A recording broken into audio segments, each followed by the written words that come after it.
Well, guys, here we are at our hotel, and thank you, Hurricane Matthew. We have one of the only rooms here, and it's flooding. It's completely, totally flooded, and the carpet is soaking wet.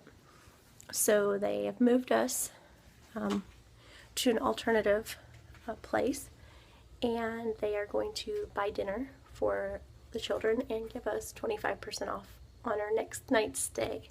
So even though it's a bad situation, God has worked it out, and I keep telling my kids, this is for now, it's not forever. Remember, be kind to one another because we all live life together. This is Amy, reporting live, sort of live. Okay, it's not live at all, but from Hurricane Matthew.